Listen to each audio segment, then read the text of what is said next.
So, finally nice enough to film something. It's been, well, what's today, Rick? Tuesday? Tuesday. So we've almost been gone for, well, tomorrow, yeah, almost a week. And it's been definitely the worst trip I've ever had. How about you, Rick? Oh, Rick is making it better right now.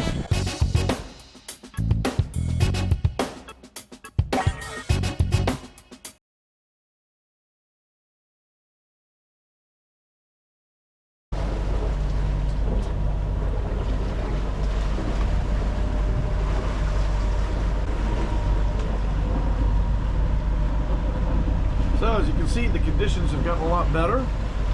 I should let you guys know things have, this is our second day and we really left early and thinking I always like to be early for things, but this was a bad idea. Just kind of show you what we did here on the chart plotter. So we left from New London, came out here, and the wind was blowing 25 to 30 this way, right where we wanted to come.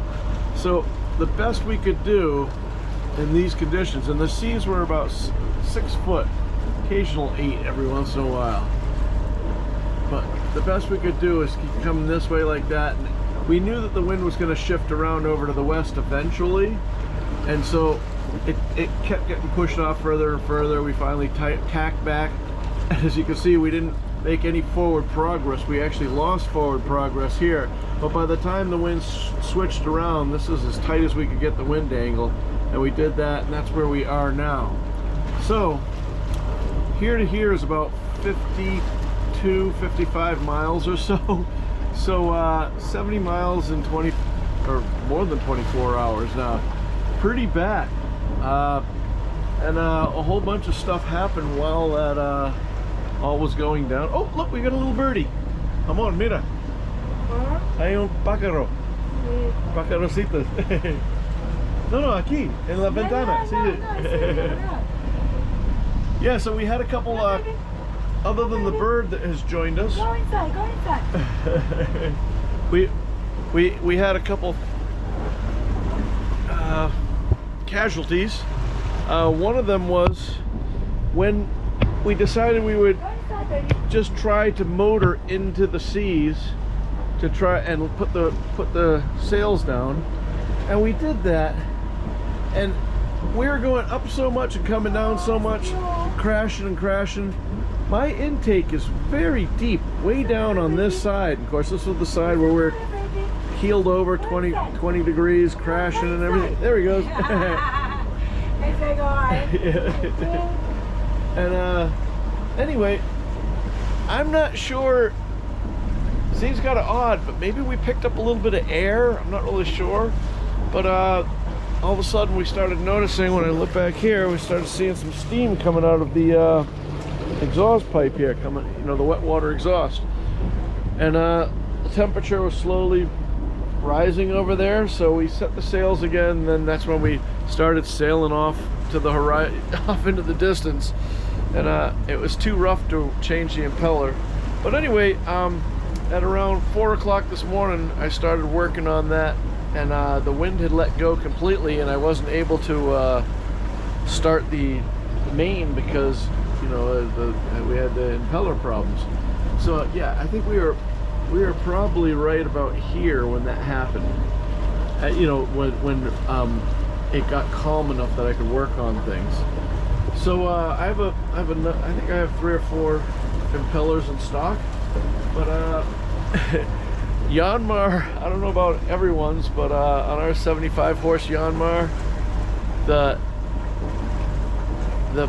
impeller plate that you remove to, you know, the backing of it is facing the aft of the engine, so it's not out in front like you would have like on a, oh, where you normally see it, I guess, where it make it much more easier to get to, but it's facing back. And what also makes it complicated is that the alternator is right on top of it, better than being underneath it, which some boats have, because if you don't want all that salt water dripping down onto your alternator.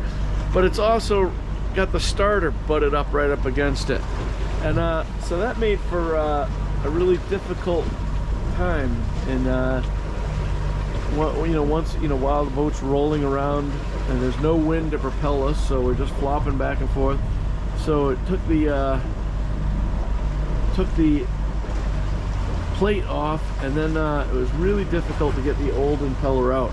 And it's funny because I have two types of impellers. I think they're probably an OEM versus like aftermarket or something like that. But I used to have these ones that had some threads on it, and you could thread in a bolt so that you could pull the whole thing out with a bolt. But I can't find those anymore, so when I go to replace the one I just put in, I'm gonna have to do that. Anyway, we put that in, and in doing that and rolling around, there's a whole bunch of wires that go in there too, and I must have broken off a wire. And the problem with a 22-year-old boat is that there's a lot of wires that are just kind of laying around that don't do anything, or just hanging with, that have been cut off. And everyone says, oh, why don't you remove those? Well, that'd be really nice, but sometimes we gotta go sailing too, you know. So anyway, I don't want to just start putting power to different wires that I don't know what they are.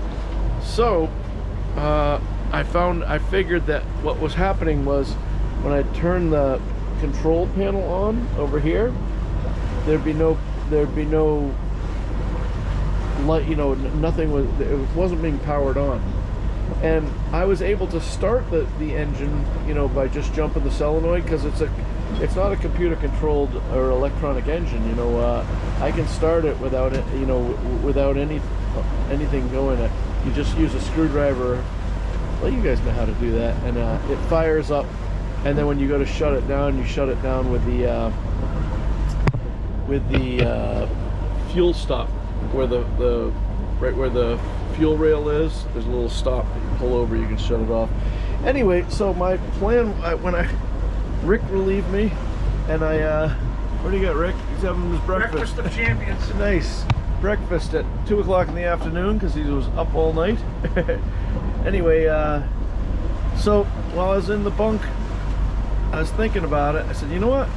I've done this before. I've had that panel off before. When I ran I had to run a new wire over to the starter solenoid. That was one upgrade we had to do when we first bought the boat. And then I also ran a ignition on wire that goes over to the bilge blower that blows on the alternator, so the alternator doesn't heat up when it's putting out a whole ton. So I was familiar with that. I popped it open, and where the power came in, there wasn't any power coming in. Oh, Rick didn't take the frying pan off. Guess the frying pan's on the floor now. Anyway, we had a little old cigarette lighter. You know, I say cigarette lighter, we don't smoke or anything, but it's the 12-volt receptacle, and you have to replace them every year because they get all green and corroded. So that one, I took that one out, grabbed the positive from that, ran it over here, panel lit up, so now we could see RPM. More importantly, we could watch the temperature to make sure that we are cooling, and we are in fact seeing the water coming out. Well, right now it's squatting, so you can't really see it that well, but anyway, water's coming out. We've been running, and we're only doing about 1400 RPM, but we've got, you can see here, we got about a 60-degree wind angle, and it's blowing 11 knots, and we're doing 6.2, 6.3, about 6.5 knots with the two of us. You know, so we're burning probably less than, oh, I don't know, probably 2 quarts an hour. The batteries are all charged up, and we're just cruising until we're waiting for some more wind to come. When the last forecast we saw said that it should be in a lull like this for about 18 to 24 hours, and then the northerlies should kick in for 2 days, and that's what we're hoping to ride all the way to Hatteras. All right, that's it.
So, finally nice enough to film something. It's been, well, what's today, Rick? Tuesday? Tuesday. So we've almost been gone for, well, tomorrow, yeah, almost a week.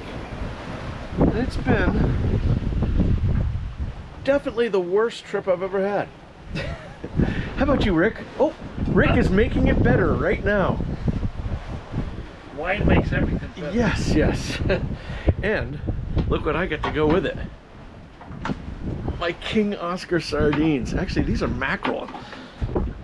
So why has it been the worst trip ever? Well, I'm having problems with Predictwind. For those of you that don't know, Predictwind is that program that you can run on your, you can run on your phone or your tablet or your computer or whatever, and it uses, it's an aggregator for like 6 different weather models, and so you could say where you are and where you want to go, and there's a passage planning one where you could put in what, like every 12 hours, every 6 hours, every 24 hours or whatever, and have, so if you left now or left tomorrow or the next day, how would be better going through your trip. And then the other ones give you different models, and they move you around the weather, and that's awesome.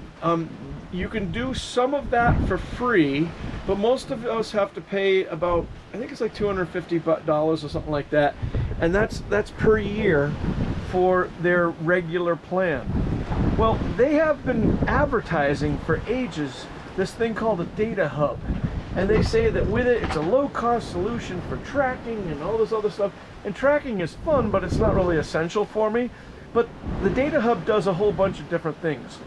But for me, the things that made it worth the $300 price tag is that you basically connect it into your NMEA 2000 network, and so it gets all your weather information, and your wind and your speed over the ground, gets your GPS from your boat's GPS sensor, and it also gets like your roll and heel and yaw all from the 9-axis heading sensor, and it puts all this together. And one of the things that I bought this for was it's supposed to give you AI polars. And for those that don't know, a polar is a type of a chart where instead of going from left to right, or an X and Y axis, it actually goes around in a circle.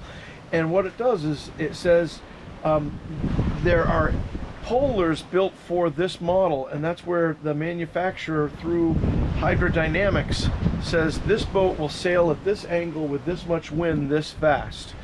And that's all wonderful. The problem is the ones they have that are published for the 420 Island Packet, I'm assuming came from Island Packet. Probably they probably wanted to put this together because they were selling these boats when they were making them, and so they probably had the best, a very stripped down boat that would be very light, not loaded with cruising gear like ours, and probably really good sailors that are really like racers, and they get all this wonderful stuff. So I've never found our polars to be that accurate. Well, anyway, this data hub is supposed to use all the info from what we're doing and build our own through AI, through the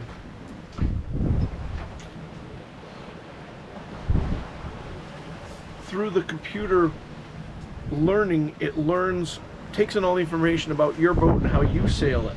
So in other words, just because Island Packet in 2002 may have had some awesome sailors in a stripped down boat that got this thing going 8.5 knots, I might only get it going 7 knots. Sometimes not even that. Anyway, so now here Rick and I are lightening the load by one bottle at a time. What do we have here? Beaujolais? Beaujolais. Anyway, yeah, the boat is loaded up so much that I in another video you might have seen where I posted about I thought my copper coat wasn't working because all of the growth was growing on the stern of the boat, and it's actually growing on the boot stripe. And it's growing on the boot stripe because we've got so much stuff in the boat. We probably added a couple tons worth of cruising gear on here, among other things. And so, and with the arch and everything else. So So having my own AI polars would be really cool, so that when I use Predictwind, oh, look who's up. When I use Predictwind, it will figure out, it'll take my boat's information and it will say, you will be here at this time, at this area, at this level, and you'll be going this fast, and you should be getting.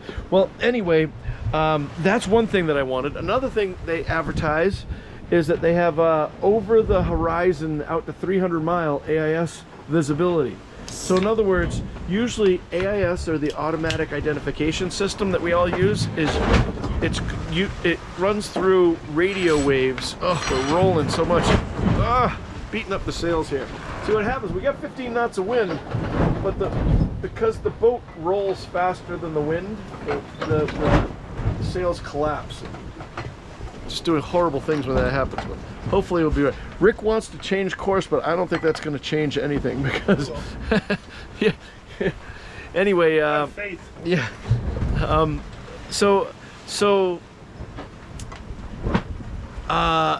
Usually AIS, it's a radio-driven thing, just like, you know how they have the transponders on airplanes. It's the same idea, but it does it through DSC on channel 70 VHF, and it lets everyone know where they are. But you can usually only see them when you're in a very limited local area. What's kind of cool is if you were going across the Atlantic or something like that, if you were able to look out 100, 200 miles ahead of you, you could see that there is another sailboat, and you could not only just see the sailboat, but you would see his weather conditions. It would show not what NOAA is saying or anybody else, it's saying what his boat is reporting for wind, you know, the wind speed, and his course and speed and direction and all that sort of stuff. So we could find where your buddies are, or say, look, oh, what's it going to be up there? Well, I can actually see. I don't have to have a prediction. I can actually see somebody who's 100 miles ahead of me and what he's experiencing. That was another thing that I wanted to do with the data hub. And then there was a third thing that I wanted to do. I don't even remember. I got so far. Anyway, the three things I wanted to do after I buy it, it turns out your old buddy Tim didn't read the fine print, and like they market this to everybody, saying everybody who has Predictwind, everybody, whether you have Predictwind or not, you should buy the data hub. Well, it turns out all the features I want you can't have unless you buy the professional version, which is over $500 a year. And I'm just like, oh man, so I'm really upset about that. Not only that, you can supposed to be able to set up the tracking so I can let you guys follow along with us and track and see all the stuff, and I can put posts up there and all that stuff sounds wonderful. Yeah, well, it is so, they have a million videos on why you should buy this. And they have videos saying, and it says how to install this. And you watch a 2-hour video, it has nothing about installing it. It's about why you should buy it. Hang on a minute, this is future Tim. And just wanted to tell you, I'm at work. I can't be on the boat to look at everything and see how it all goes, but I've done some more research, and I do believe that many of the problems I'm complaining about here, I think were really more of a lack of understanding of how it works. So I'm looking forward to getting back to the boat and having many of these problems resolved. Well, I can't, apparently once I get it installed, it's and from what I've read, because I have it installed, it's gathering information about us all the time, and that will be good for building polars. But I'm not going to build polars because I'm not going to spend the $500 a year on something that I've already spent $250 for, and I don't want to spend another $500 on top of it. Oh, I'm so frustrated. But anyway, she's all upset because I got cruising hair. So that's made me very angry. But setting up the tracking. I've got to go and make another email address for their thing to track, and I've got to do this, and I try to start a new one. They say I can't do it because I have an old one from when I used Predictwind a couple of years ago. So I say, great, let's use that one. They say, well, what's your name and password? And I'm like, I don't know. And so then when I try to put something in, they say I can't use that again. It's so freaking frustrated. I'm so mad about this. But anyway, so yeah, Predictwind, if you're out there, not real happy with what you guys predicted, because I even went to I made a post in our Island Packet Owners Association Facebook page, and I asked people, do you know if Predictwind takes into consideration currents? Because every time I come down the coast, I always head for Hatteras, and then I go inside, you know, on the coast side, so I'm inside of the Gulf Stream when I'm going, you know, going south. When I'm going north, I can come right out, pop in the Gulf Stream, pick up a few knots and all that sort of stuff. It's great. All of their models had me going straight down to Florida, right through crossing the Gulf Stream twice and at an angle, so I'd be in it forever. Well, anyway, apparently, if you read Predictwind stuff, they say they do take care, you know, the currents are in there. Once again, it seems to me that it's only in there if you buy the $500 a year thing. So instead of doing what I've always done, and some of you might know that I have another channel that when I'm not on Paquita, as long as I'm still working, I'm a tugboat captain. And I've gone up and down the coast more times than I care to remember. And we got 4,200 horsepower, and we don't do this route. We always go inside, just like how I've always done it. If you're going south, you cut inside the Gulf Stream and hug the coast. Adds a few miles, but you go a lot faster, everything's great. Well, I didn't do that. I said, I'm gonna do what Predictwind tells me to do. And then I went and I checked with Windy, and Windy is such a fun, its user interface is so fun and so wonderful, and you want to believe it, and Windy just seems wrong all the time. If you don't believe me, when you're out on the water, see what Windy is showing right where you're at right then and there.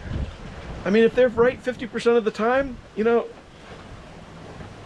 I don't think that's good enough. That means they're wrong 50% of the time. That's exactly right. Ricky's pretty smart. so anyway, I'm so frustrated. So I came down, I tried to do it.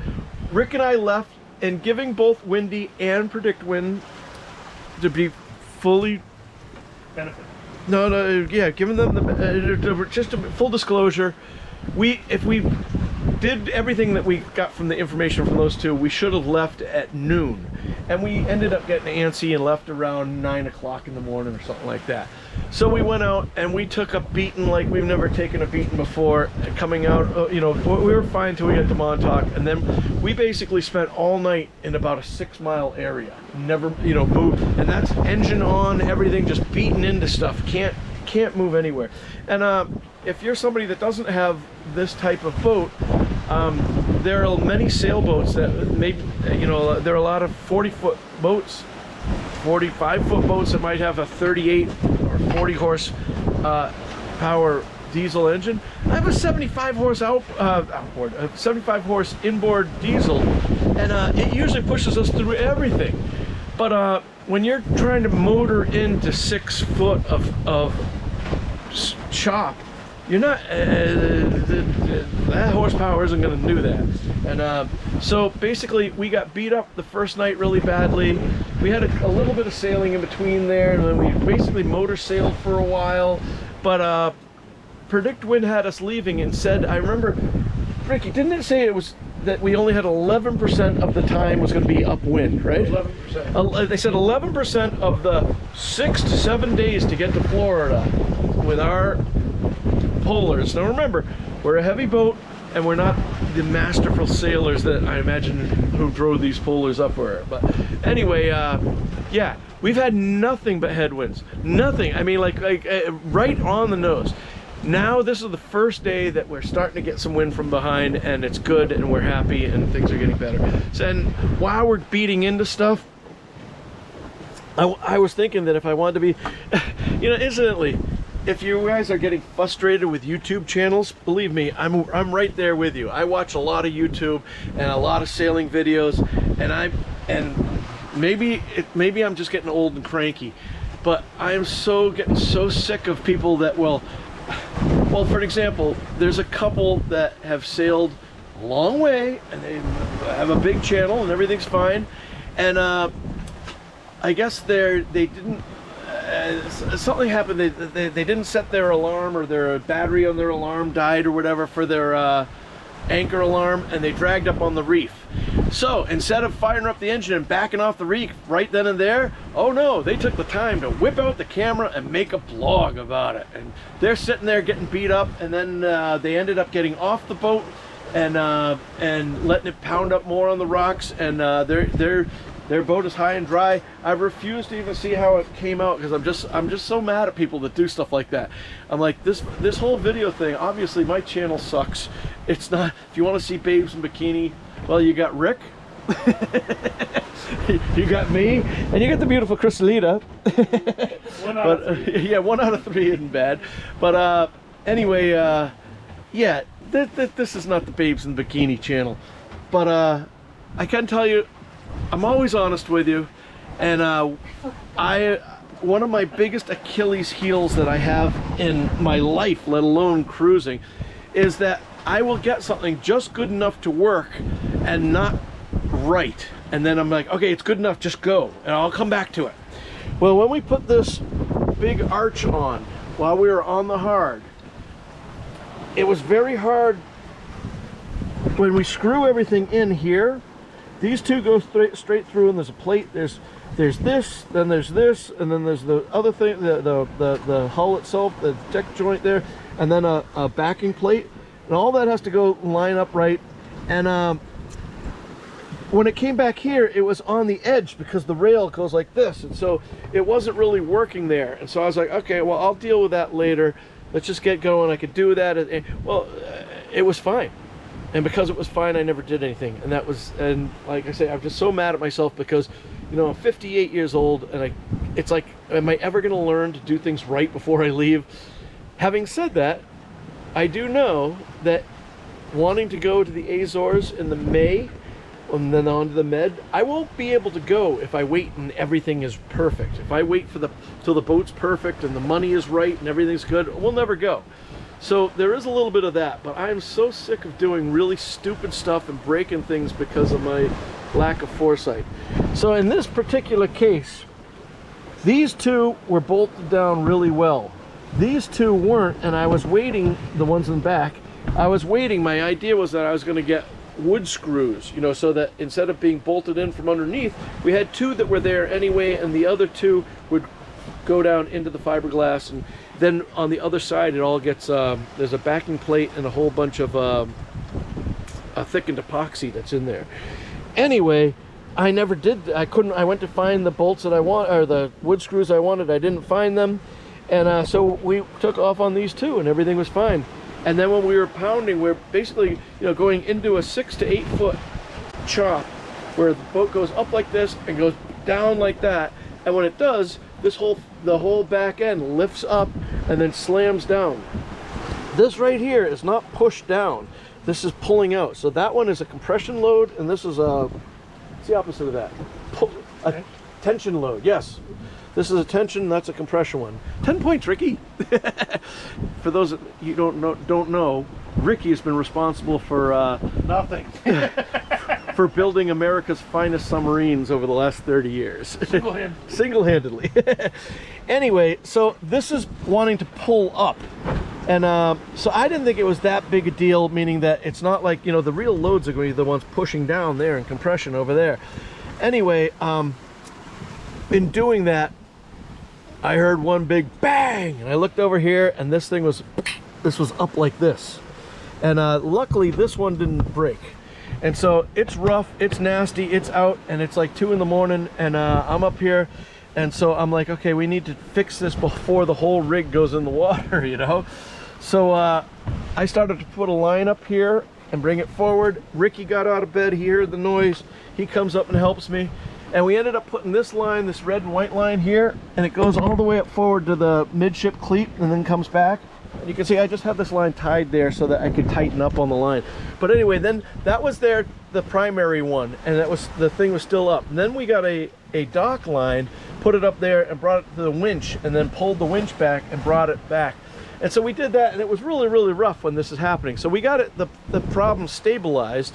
And once again, I would have said that would have made a great video, and you guys would have been loving to see all that stuff, but then I would have been like the people I hate that will sit there and videotape a problem and get a couple good views on their channel, but they're putting everything else at risk. My thing was taking care of the boat and getting everything done, and we did that. We kept the problem from getting worse, but we still were only held on by one bolt. The other bolt had broken off, and there weren't any on the back.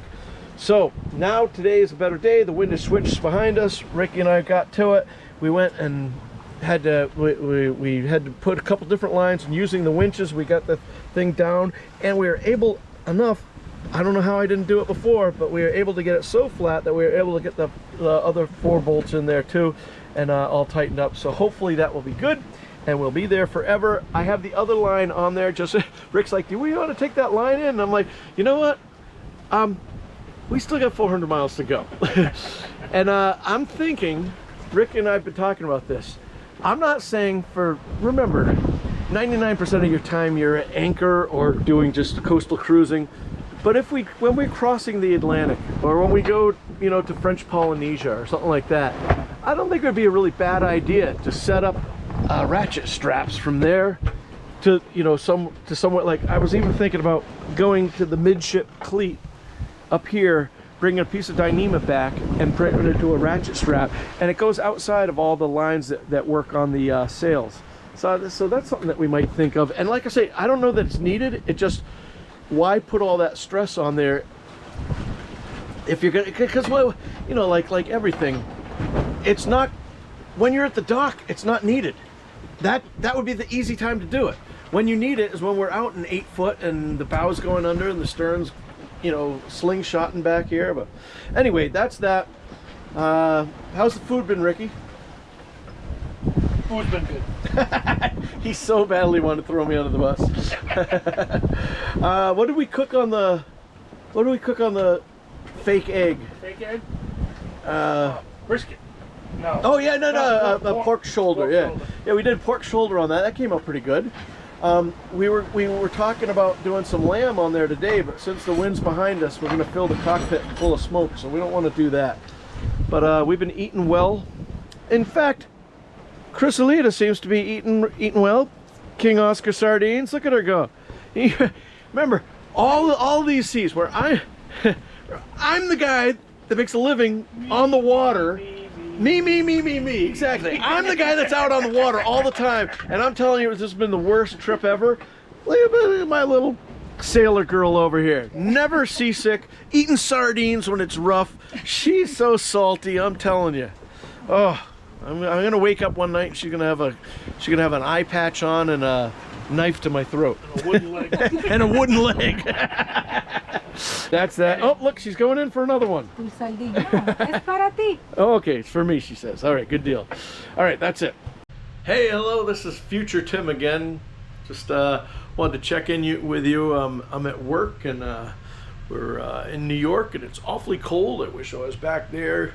I think I'd take the seas just to be in warmer weather. But anyway, I just want to thank you guys if you made it this far in the video. I really appreciate it. You know, when I start to put these videos together, I'm like, man, I really should have really planned this out and thought it out and made a better video, and that's really what I want to do in the future. But for this particular one, I had so much time to get the boat, you know, only so much time to get the boat down south, and we did that, and we had so many problems along the way. It was difficult. I think there will be future videos of this trip.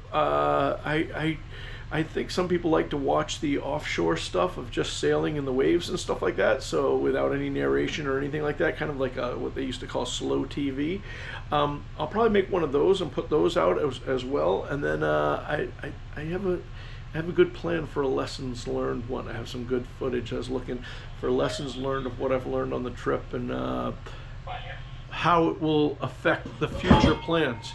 And so, just so you guys know, if you haven't figured it out already, my plan, God willing, if everything goes well, boat's right, and I'm right, and Chrysalida's right, and our friend Runa, if everything goes right, we're gonna try to sail the boat in the weather window to cross the Atlantic in May and June of 25. So if everything goes right in May or in June, we'll, you know, somewhere between there, when the weather's right, and I'll be using Chris Parker, the weather router, so we won't have any trouble. Well, hopefully won't have the problems I had before. But anyway, we'll head to the Azores, rest in the Azores, and then continue on to Gibraltar, and then spend 6 months or so in the Mediterranean from the coast of Spain, the Balearic Islands, France, Italy, Malta, possibly Greece. Greece has some issues with really expensive, like I think like $1,800 cruising permits and that sort of stuff. But there's George and Irene. I really want to go visit them, and so maybe we'll see if we can do that. But anyway, then we'll hopefully get to Turkey. Turkey is a cruising paradise where many people go there and they just never leave. Anyway, we'll be going there and then coming back, maybe hitting Tunisia, and then maybe Morocco, and then hopefully out to the Canary Islands, Cape Verde, and then back to across the Atlantic over to Trinidad, and then come all the way up around the islands and come back to New England in the next year. And so that whole thing should take about 12 months. So that's the plan. That's what we're working for. And hopefully by then I'll have this thing dialed in a little bit better so the videos won't be as boring. All right, thank you guys so much for watching, and I really appreciate it. If you haven't subscribed, please help me out. Throw a subscribe in there, throw a like. That kind of helps take it off. This channel is less than 10% of my other channel, and the other channel is going to go away eventually when I'm not working anymore. So anyway, that's that. Thank you so much. Take care. Be safe. And as always, I'll see you on the one.